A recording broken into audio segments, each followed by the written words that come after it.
MCAs mantiere gi kinde ma gitero pesa gi e kanise gitero mana ka jokristo tete kaka iyiero ni mae pesa makare mok pesa makare ponono jumapil ka jumapil kidhi e kanisa chak kodi Mheshimiwa Beatrice. Cleophas, pod adwa duoko umne wach pesa kanisa ni.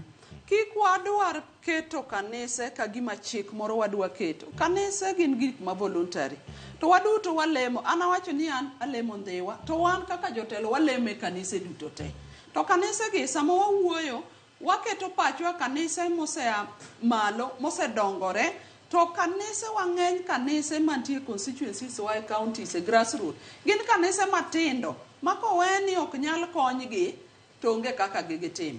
Ago erokamano ni wan gi achiel kuom jatendwa ma wan go Ndhiwa constituency Mheshimiwa Boaz Kiri, mano jatelo morita e dala mar Ndhiwa.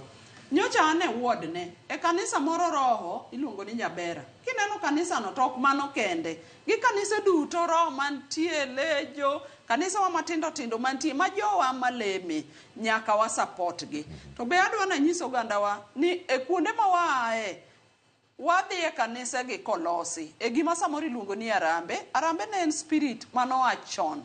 Me ji biro go kanya chiel, ikela par, akela riyo, ngane kela bich, ngane kelo prariyo, to wariwo to timo gigi. Arambe gi nogero skunde, manyaka jowa moko madongo sani, osome Arambe schools gi. Arambe gi osegero kanise. Arambe gi osetero nyithinde school mok nyal somo. Arambe osekonyowa nyaka joma tuore, mosebedo kani hospital mabilo bedo malo. Arambe osekonyowa nyaka eliete mawango kaluo kocha. Koro an gima neno kaka jaod bura. Wawe kanise operate freely. Ng'ato ka wuok adhi e kanisa moro, kato bed Pefa, kato bed PAG, kato bed Ayuagra, kato bed Lejo. Gima neno ma an go nikech kidhi e kanisa tineno rem mantie. Wachiw kaluwore gi spirit mwasebedo go. An kama ae ok ane jotelo magolo pesa malich matero ni pesa mwakia kumoae. Aneno mana ka ji riwore to ng'ato chiwo according to maen go to konyo kanise wagi.